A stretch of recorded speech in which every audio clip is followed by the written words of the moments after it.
मंत्र ब्राह्मण के अधीन और देवता मंत्र के अधीन होते हैं। अदेवताओं के अधीन सारा संसार होता है। मंत्रों में बहुत शक्ति है। मंत्रों के प्रभाव से आज भगवान विष्णु प्रकट हुए हैं और मंत्रों के प्रभाव से ही के राजा वेन नष्ट हो गए। दैवाधीनम जगत सर्वम मंत्राधीना देवता मंत्रा ब्राह्मणा तस्माद ब्राह्मण देवता। ऐसे ब्राह्मण को प्रणाम है जो वेद मंत्रों के द्वारा संसार का कल्याण करते रहते हैं।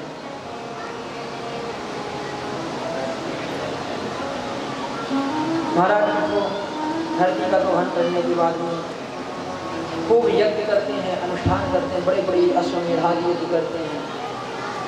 एक दिन भगवान यज्ञ नारायण प्रकट हो जाते हैं, कहते हैं पृथु मांगो, आज मैं तुमसे प्रसन्न हूँ, तुमने बहुत यज्ञ किए, मांग लो। तो पृथु महाराज कहते हैं प्रभु कुछ नहीं मांगना, बस एक चीज दे दीजिए।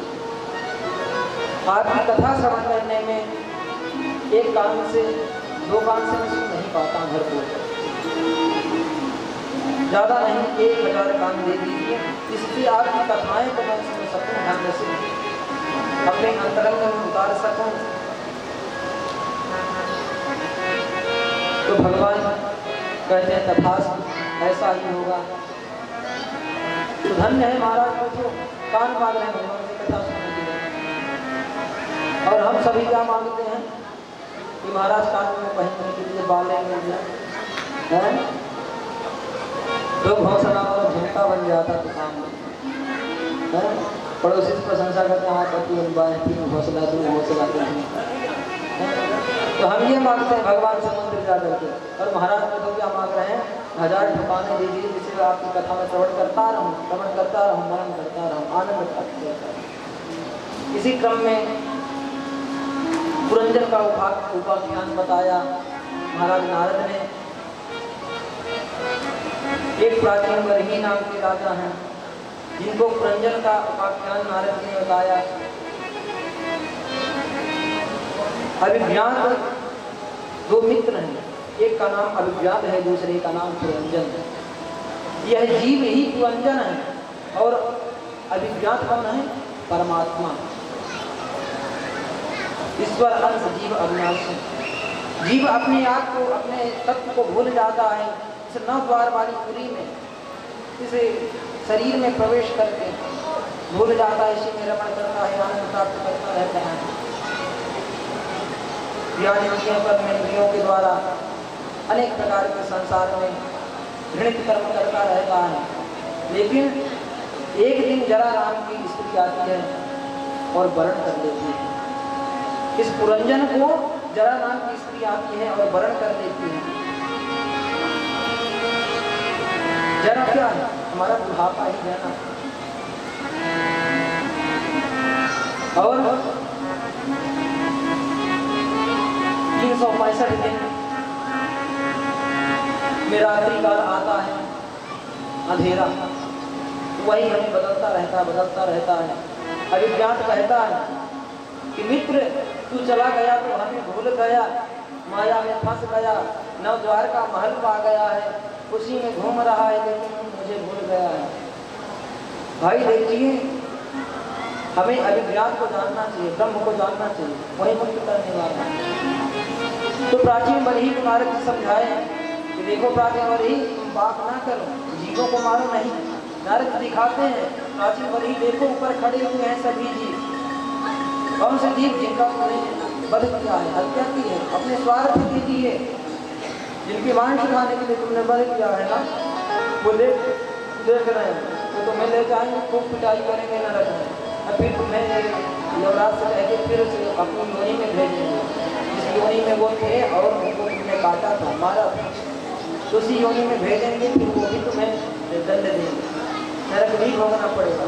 प्राचीन बरही महाराज ऐसा मत करें, ब्रह्म को जाने, अभिज्ञान को जाने, वही परमात्मा है। सारा संसार में क्या है, ब्रह्म सत्यम जगत मिथ्या। बड़े भाग्य से यह शरीर मिला है। देवताओं को भी दुर्लभ है।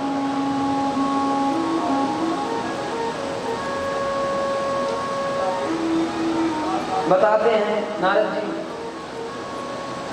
अब संतुष्ट होकर के इस माया से अब भगवान का भजन करिए, भगवान को प्राप्त करिए। इसी क्रम में प्राचीन ऋषि भगवान के भजन में डूब गए, भगवान को प्राप्त कर लिए और पंचम स्कंध में प्रवेश करते हुए महाराज मनु के दूसरे पुत्र प्रियव्रत हुए हैं। सुखदेव भगवान कहते हैं, हे परीक्षित, जो प्रियव्रत नाम के राजा हैं बड़े तेजस्वी हैं, जो अंधेरे में सोकर बर्बाद कर देते हैं लोग समय। इस बात से वह चिंतित रहने लगे कि अंधेरा यह रात्रि क्यों आती है, उस रात्रि को भी खत्म करने के विचार करेंगे और रात्रि को हटा देंगे। एक ज्योतिर्मय रथ का निर्माण किया महाराज प्रियव्रत ने और पृथ्वी में ऐसे दौड़ाया तो पृथ्वी घूम घूम के सूर्य को ही स्पर्श कर रहे हैं। एकदम रात्रि चली ही तो ब्रह्मा जी कहते हैं कि पुत्र देखो, ऐसा ना हो, सृष्टि का नियम काल चक्र बदल जाएगा, संसार नहीं चलेगा, इसलिए रात्रि भी होना जरूरी है, दिन भी होना जरूरी है। उसी रथ के दौड़ाने से ही समुद्र का निर्माण हुआ है पृथ्वी में। ये पृथ्वी में समुद्र नहीं, एक दिव्य समुद्र है रसातल, जहाँ पर भगवान नारायण विराजमान रहते हैं, क्षीर सागर के नाम से जाना जाता है। उस क्षीर सागर में दूध की नदी है, अनेक प्रकार की नदियां हैं, जल की भी नदी है।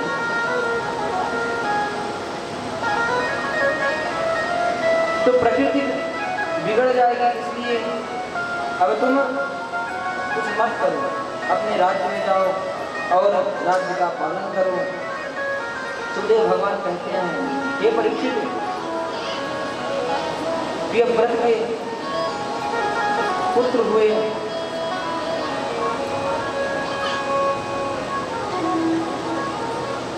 प्रियव्रत वैराग्यवान है। एक पुत्र को एक द्वीप का अधिपति अपने बना दिए, पुत्रों को 7 द्वीप हैं, 7 द्वीपों के राजा बना दिए। नवखंड हैं, नवखंडों में भी राजा बना दिए और प्रियव्रत के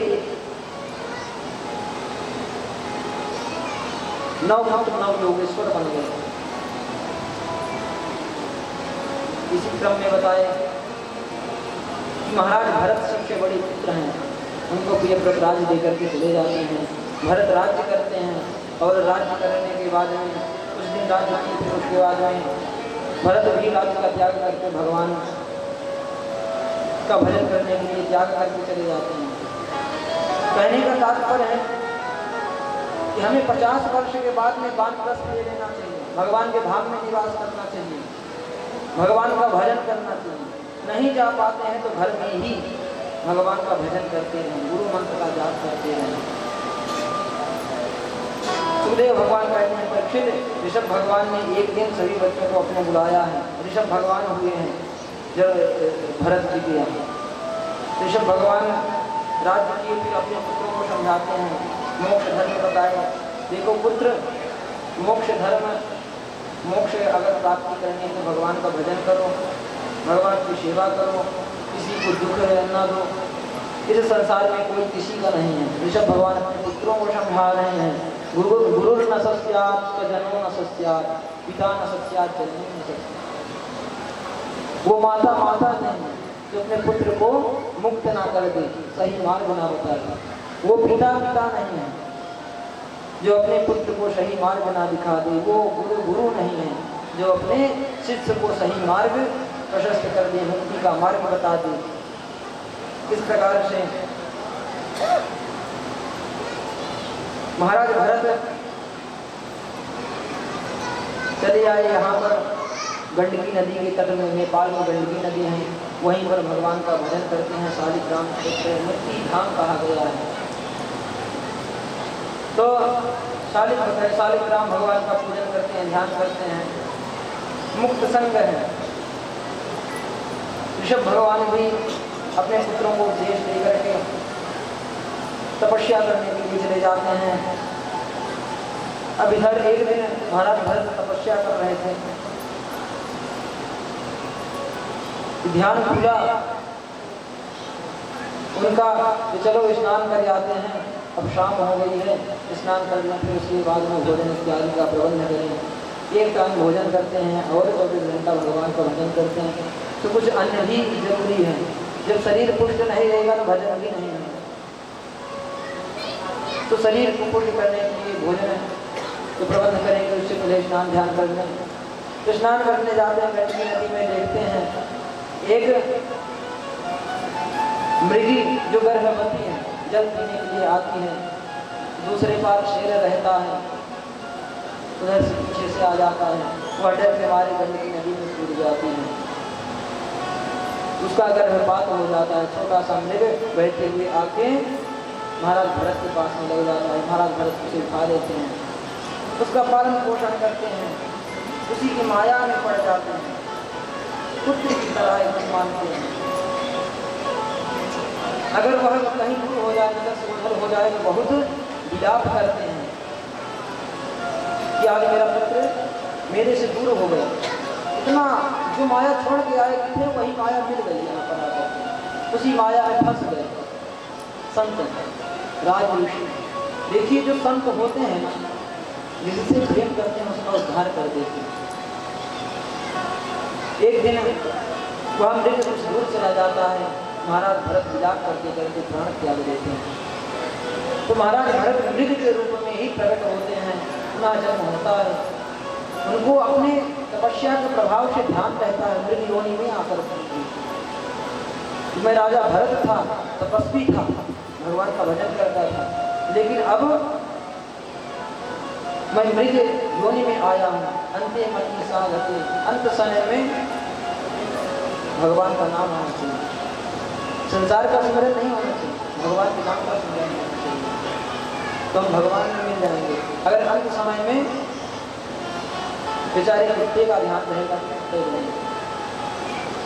कुत्ता पालेंगे तो कुत्ता ही पालेंगे, गौ पालेंगे, गौ की सेवा करेंगे, गौ भी पाल जाएंगे। गौ के शरीर में 33 कोटि देवी देवता का काम करेंगे।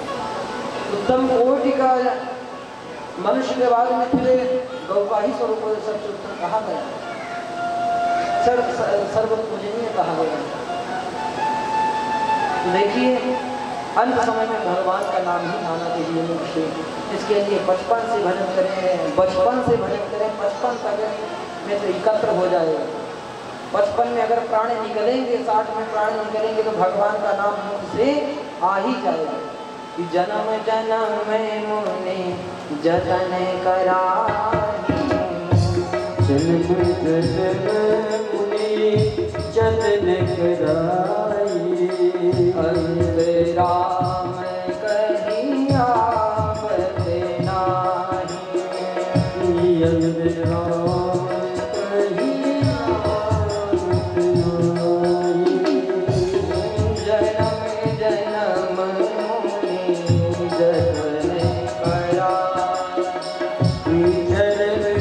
जन्म मुनि जतन कराई,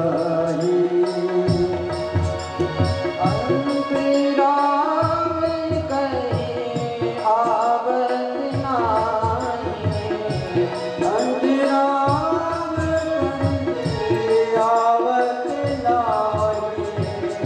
जन्म जन्म मुनि जतन कराई, जन्म जन्म मुनि जतन कराई, जन्म जन्म मुनि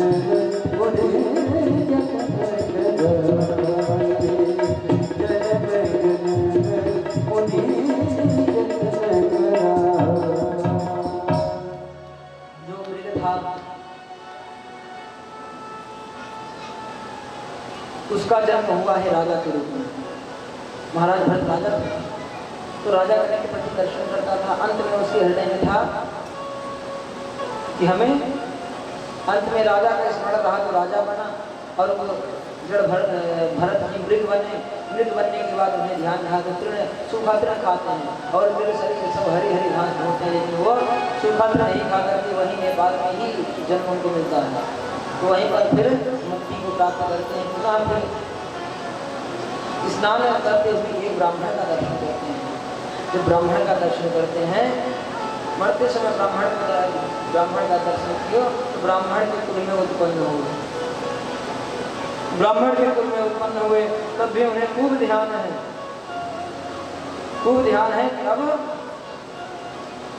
हमें नहीं फंसना है। हमारे खूब विद्वान ब्राह्मण है जिनके यहाँ जन्म लिए हैं, खूब यजमानी है, बड़े बड़े राजा यजमान हैं, तो कहते हैं अगर मैं इस बार कुछ बोला मुंह हो जाते हैं, कुछ बोलते ही नहीं। पिताजी पढ़ाते हैं तो पढ़ते ही नहीं, और भाई सब पढ़ते लिखते हैं, लेकिन भरत भी नहीं पढ़ते हैं। इस बार ही नाम संस्कार हुआ तो भरत ही नाम रख दिया। इतने सुंदर कि भरत नाम रख दिया। मानो रामचंद्र के छोटे भाई भरत, ऐसा स्वरूप है, तो भरत ही नाम रख दिए। तो इस बार मुंह को हो गए, बोलते नहीं, जानते सब कुछ लेकिन बोलते नहीं। तो जड़ कहें ये जड़ है, तो जड़ भरत नाम करते हैं। महाराज जड़ भरत भ्रमण करते रहते हैं, भगवान का भजन करते रहते हैं। एक दिन उनके भाई कहते हैं, कुछ दिन बाद उनके पिता छोड़ के चले गए। उनके भाई कहते हैं चलो कुछ भी काम करेगा, सुबह खा पाते हैं, खा जाते हैं। लेकिन एक दिन उनके भाई कहते हैं जाओ खेत में देखना चिड़िया चुगे ना हमारा खेत, दाना ना चुगे तो देखना काटना। तो गए तो कहते हैं राम की चिड़िया, राम का पेड़ चुन लेते हैं, चिड़िया भर भर पेड़ सब चुना देते लोग, सब दाना चुरा देते। तो भाई आए, बड़ा रुष्ट हुए, अरे तू बड़ा जड़ व्यक्ति है, मैं तुझे बोला था कि जाके ताकना हाँकना, तो यहाँ जाके मैं सब चढ़ा के खराब करके बता हम क्या खाना। तो एक दिन ऐसे ही कहते हैं जाओ वो करना, खेत में थोड़ा नाली बना देना, खन देना, तो पानी लग जाएगा। तो गए तो खनने लगे तो कुआं बना दिए, खनते खनते पूरे सब नाश लगा दिए। अब भजाइए उन्हें खाने देना बंद कर दिया, भाग्यों में खाने देना बंद कर दिया, घर से निकाल दिया। चलिए बहुत प्रसन्न है, पारमहंस है, प्रसन्न है, भगवान के भक्त हैं। चल भ्रमण करते एक दिन राजा रघुगण मिलता है, सिंधु सौवीर राज्य का राजा रघुगण मिलता है। तो जो मृग था ना, जिसकी सेवा की तुम्हारा घर, वही मृग राजा रघुगण बन के प्रकट हुआ है। उस रघुगण वो रघुगण एक दिन सत्संग करने के लिए जाता है, कपिल भगवान से सत्संग करने के लिए। तो उसके सारथी लेकर के जा रहे थे, कहाँ लेकर जा रहे थे मालूम, तो एक की तबीयत खराब हो जाती है। तो कहार से कहते हैं कि जाकर पुल पकड़ ले आओ। पहुँचे जड़ भरत के पास, जड़ भरत को पकड़ लिया है, बोले चलो जड़ भरत से जब लेके चले तो एक चींटी का भी मृत्यु ना हो मेरे पैर पड़ते, देख देख के चल रहे हैं, कूद कूद के चल रहे हैं। रघुगण का सर लग जाता है कंठ से, पालकी के ऊपर सर में लगता है। खूब रघुगण हरी खोटी सुनाता है, कितना दुबला करता है इंसान, भला बताओ, परेशान करके रखा, उठा नहीं पाता, खाता कम है। चलो इसको रात में ले चल के खूब खवाएंगे, दंड देंगे। कुछ देर सुनते रहे, कुछ देर बाद कहते हैं जड़ भरत, अरे मूर्ख, तुझे पता नहीं है किसको मारेगा, इस शरीर को? तू कैसा राजा है? तुम मुझे नहीं जानता मैं कौन हूँ। मैं भरत हूँ, मैं सम्राट था पृथ्वी का, एक क्षत्र सम्राट था। तुझे अहंकार हो गया है, तू सत्संग करने जा रहा है। अरे तू किसको मारेगा? इस शरीर को, अधम शरीर को मारेगा, मुझे नहीं। मैं तो मुक्त हूँ, आत्मा हूँ, पवित्र हूँ, परमात्मा का अंश हूँ, मुझमें चोट नहीं कहीं। रघुगण देखा ये तो थोड़ी बात कर रहा है, यह कौन है? तो रघुगण तुरंत पालकी नीचे दबाकर उतरता है, वो चरण पकड़ लेता, कहता भगवान बताइए आप कौन हैं? आप कौन हैं जो इतनी तात्विक मार्मिक बात बोल रहे हैं? बताने की कृपा करें, कहीं आप भगवान कभी मेरी परीक्षा लेने तो नहीं आ गए? जड़ भरत भी बोले नहीं। कहता है कि कस्त्वं निगूढ़श्चर सिद्धिजानां बिभर्षि सूत्रं गतमोऽवधूत अरे अवधूत का वेश बनाए आप कौन हैं, कौन घूम रहे हैं, और आपके कंधे में सूत्र भी तीन दिखाई दे रहे हैं, आप ब्राह्मण तो नहीं हैं। कहता है मुझे डर नहीं लगता, ये संसार में कुछ नहीं करता, यमराज के पास से भी नहीं डर लगता, यमराज से नहीं डरता, इंद्र से नहीं डरता, इंद्र के वज्र से नहीं डरता। सुरराज वज्रां यक्षन्नशूलान्नयमस्य दण्डात् नान्यैकसौमानिलपत्तपास्ना संगे वृषं ब्रह्म कुलापमानात्। कहता मुझे डर लगता है तो ब्राह्मण से और किसी से नहीं डर लगता है। अरे भगवान शिव के त्रिशूल से भी डर नहीं लगता है। इंद्र कृष्ण मम शूल विशाला काल दंड हरि चक्र कराला। अरे हरि चक्रों से नहीं डर लगता, ये तू जान लो। हमें डर लगता है ब्राह्मण के श्राप से, ब्राह्मण के अपराध से, संत के अपराध से। जो देखिए ब्राह्मण से, विप्र से, विद्वान से द्वेष करता है, तुलसीदास जी महाराज कहते हैं कि जो इन्हें करे मारा नहीं मरई, विप्र द्रोह पावक सो जरई।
ब्राह्मण के क्रोध से मर जाता है। रघुगण कह रहा है प्रभु मुझे क्षमा कर दीजिए, आप ब्राह्मण प्रतीत हो रहे हैं, मुझे कृपा करिए, हमें क्षमा कर दीजिए और बताइए आप कौन हैं, कहीं आप महाराज कभी तो नहीं आ गए हमें ज्ञान देने के लिए, कृपा करिए।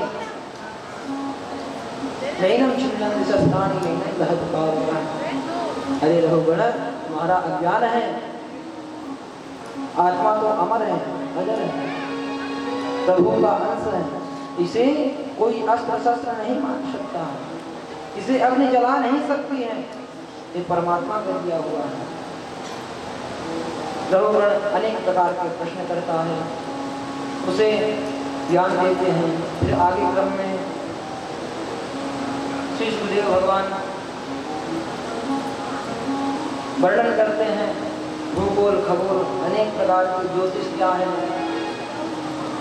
पुरुष किम पुरुष रम्य हरिवन एकमाल हरिकर्ष उत्तर भद्रास्पद नाम, इन 9 खंडों का नाम बता रहे हैं।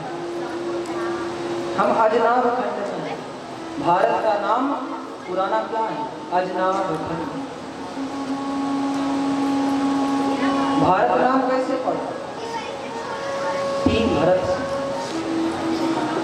एक ही आपके भरत हुए प्रिय भरत, दूसरे भरत आपके राम जी के हुए, एक शकुंतला नंदन भरत हुए।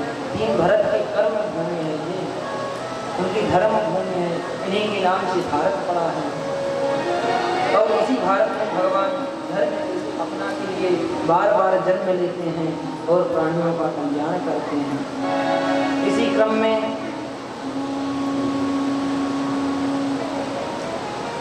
सुखदेव भगवान कहते हैं कि सौभाग्य है जो भारत भूमि में जन्म लेते हैं।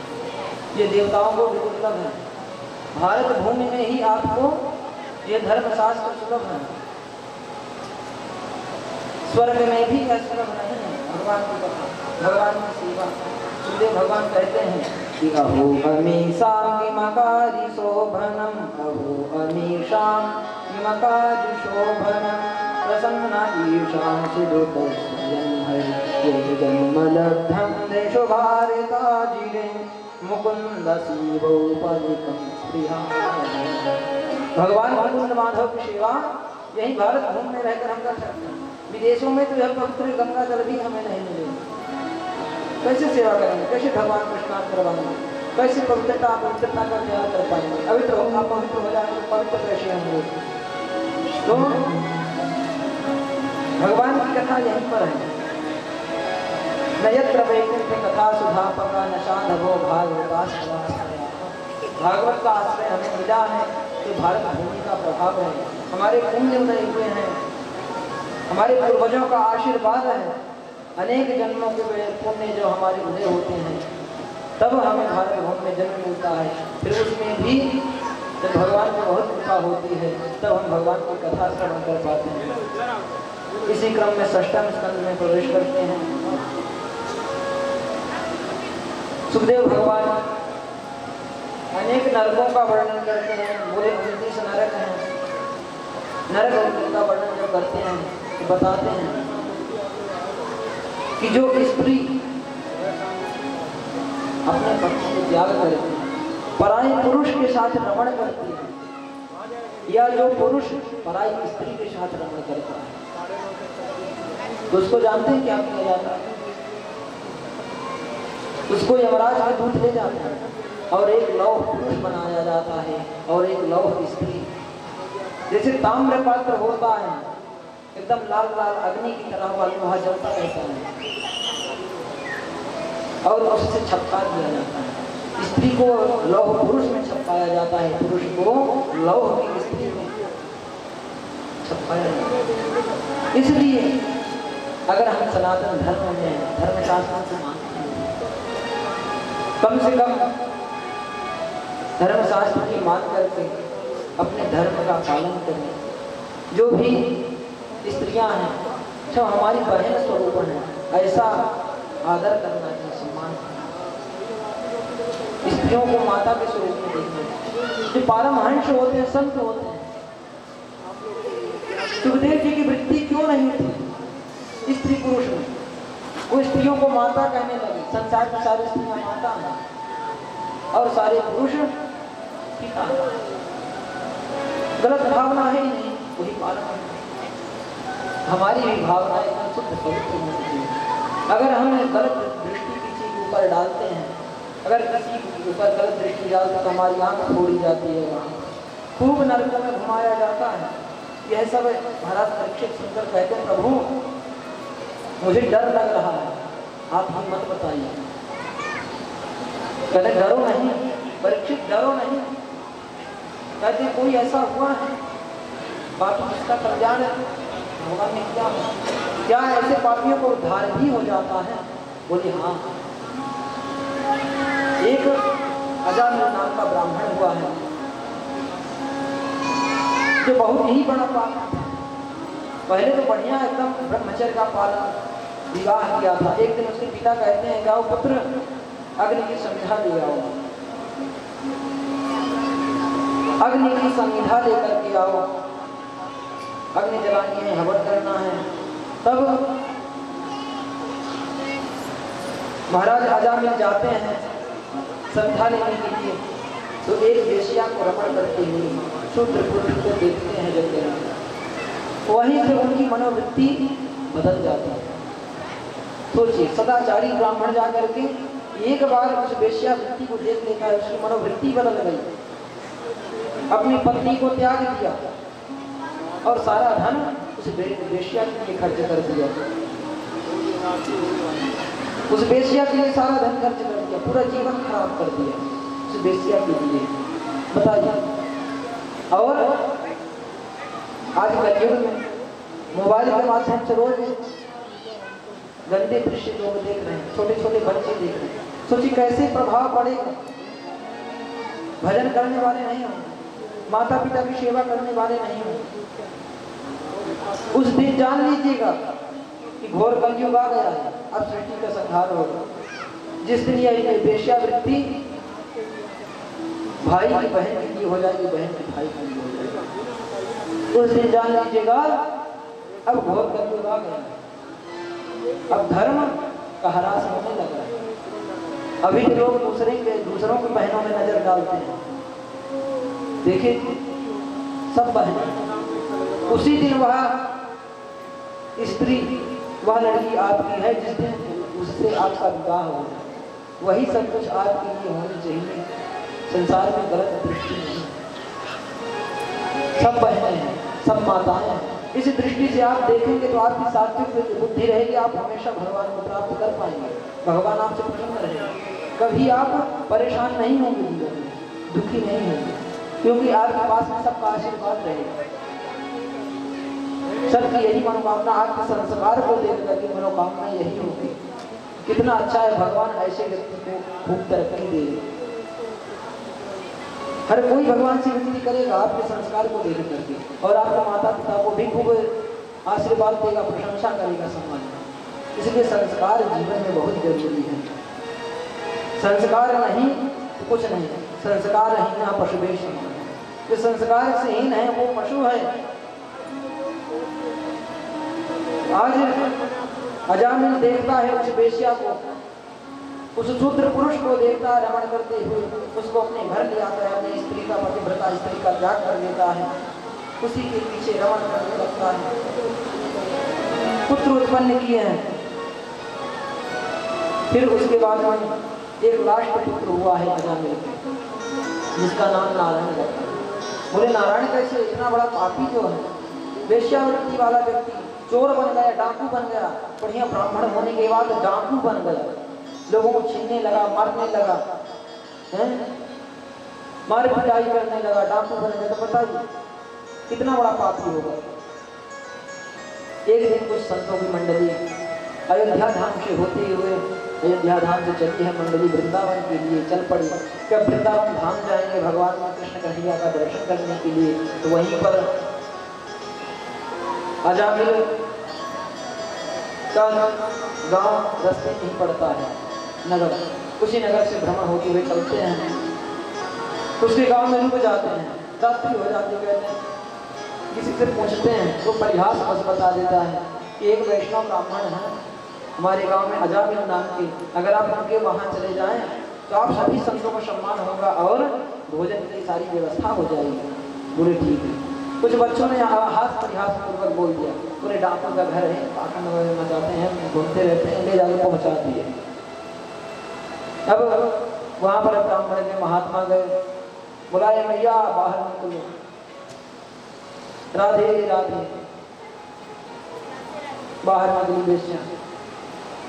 कहती प्रभु बताइए क्या सेवा है। बोले पुत्री आज हम रुकना चाहते हैं यहाँ पर, कुछ सेवा तुम्हारी चाहिए, कुछ भोजन बनाकर खिला देती तो आज संत रुक जाते हैं, महात्माओं को आज यहीं भोग लग जाता, फिर काल हम जाएंगे वृंदावन जा रहे हैं, धाम जा रहे हैं, तुम्हें खूब आशीर्वाद देंगे, तो व्यवस्था कर देती है। लेकिन कहती है उससे पहले, देखिए प्रभु मैं तो पवित्र नहीं हूँ, मैं वेश्या हूँ, मैं आपको भोजन बना के नहीं दे सकती, हाँ अन्न कुछ दे दूंगी तो आप बना लीजिए। सामने घर की वृक्ष था, उसी के नीचे सभी महात्मा बैठ गए और भगवान का भजन करने लगे, भोजन बनाए, भजन किए। अजामिल आया, देखा अरे ये मंडली कहाँ से आ गई, रे बाबा कहाँ से आए हो, यहाँ आके लगा दिए, अरे भागो नहीं तो सब लोग लूंगा, मारूंगा, बेटे का सब छुड़ा लूंगा। इतने में आवाज सुनी, बेश्या अजामिल की पत्नी आवाज सुनी, पत्नी आ गए तो दौड़ के गई, बोले हम रुकवाए हैं महात्माओं को, उनको रुकने दीजिए, कल सुबह चले जाएंगे। बोले ठीक है, कह देना देवी कि कल सुबह भग जाएंगे, अन्यथा बहुत बुरा होगा। बोले ठीक है। सुबह हुई, वेश्या आई, संत महात्माओं को प्रणाम करती है और अजामिल उठने से पहले अजामिल भी इतने में आ गया। जब करके अजामिल आया तो कहता है जल्दी चलो बांधो बेटे को, यहाँ से निकलो। बोले ठीक है, हम चले जाते हैं। लेकिन अजामिल, हमने तुम्हारा अन्न खाया है